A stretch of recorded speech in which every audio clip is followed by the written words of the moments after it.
Yesu ashimwe bene data, nongeye kubahereza ikaze muri uyu mwanya w'ijambo ry'Imana. Reka tubanze dusenge. Imana yacu y'urukundo, tugushimiye ko uduhaye ubuntu bwo kongera kumva ijambo ryawe.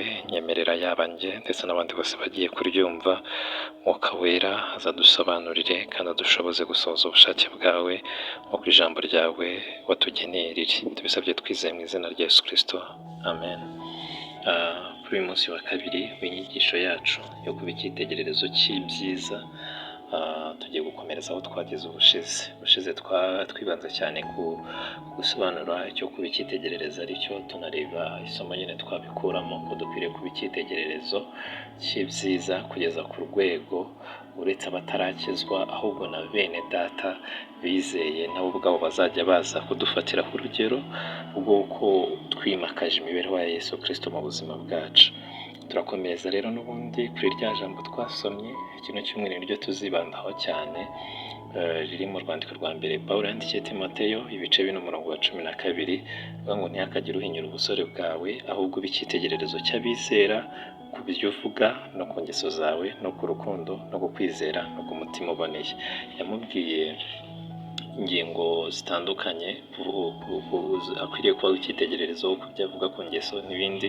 Reka uyu munsi rero duhere kuri iki cyo kuvuga. Imana yacu itugirire neza. Kuki Pawulo yahereye kuri iki cyo kuvuga? Hari umuntu ashobora kugira ngo byapfuye gutyo gusa, ariko tutabitinzeho, imvugo yacu ishobora gukundisha abantu Imana cyangwa se ikabangisha iby'Imana. Imana itugire neza. Imvugo yacu ari nziza ituma abantu bakunda Imana. Iyo amagambo yacu ari meza, iyo tuvuga amagambo y'Imana mu buzima bwacu bwa buri munsi, bituma abantu bakunda Imana. Ariko iyo tuvuga ibindi bitandukanye n'amagambo y'Imana, bituma abantu banga Imana. Imana itugirire neza. Woweho rero, wowe ugira ubuntu bwo kumva rino jambo ry'Imana, uramenye ugende uba icyitegererezo cy'abizera ku byo uvuga. Imana yacu itugire neza. Imvugo yawe iba imvugo ituma abantu bahishurirwa ubwami bw'Imana. Imana itugirire neza. Iba imvugo irimo ubugwaneza n'urukundo nk'uko iya Yesu Kristo yari iri. Yesu niwe dufatiraho urugero rwa byose, niwe mwigisha wacu, niwe dukwiriye kugira ikirenge mu cye, kuko kugira ikirenge mu cye ari byo bizatugeza mu ijuru. Uko yavugaga rero niko natwe dukwiriye kuvuga. Uwo yari umugwaneza, imvugo yabaga yuzuye urukundo. Nawe rero ugenda ugira utyo, uvugana ubugwaneza n'urukundo, uba icyitegererezo cy'abandi bizeye, cy'abantu bose, kugeza ku rwego n'abizera bene so bizeye Yesu Kristo nabo bazajya baza kukureberaho uko Yesu yakabaye avuga ari muri uyu mwanya. Bazajya baza kukugiraho iby'imvugo ya Yesu.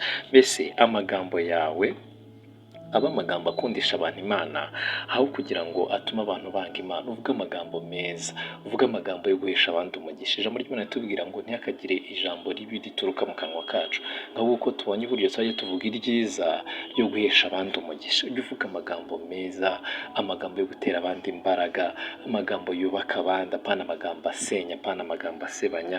Ugira amagambo meza. Ibiganiro byawe bibe ibiganiro bituma abantu bakunda Imana, bibe ibiganiro bizanisha abantu ku Mana, bibe amagambo, bibe ibiganiro bituma Imana ihabwa ikuzo, bituma Imana imenyekana.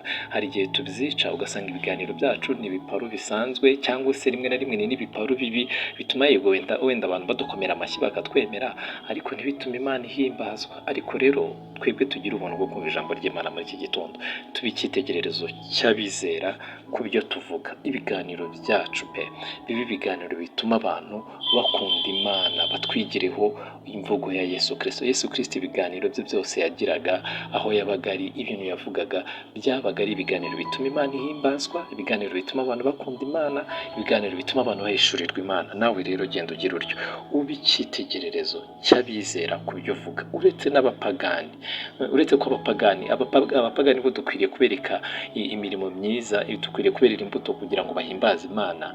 Uretse nabo n'abandi bizera n'abavuga ko bakijijwe bose, nabo tugeze ku rwego twimakaza imibereho ya Yesu Kristo, twimakaza imvugo ya Yesu Kristo mu buzima bwacu, ku buryo nabo bizera bazajya baza kudufataho reference, bazajya baza kutwigiraho uko abantu muri Kristo Yesu bavuga. Urakoze cyane. Icyitegererezo cy'abizera ku byo uvuga, yaba uyu munsi no mu bihe bizaza. Yesu aduhana umugisha.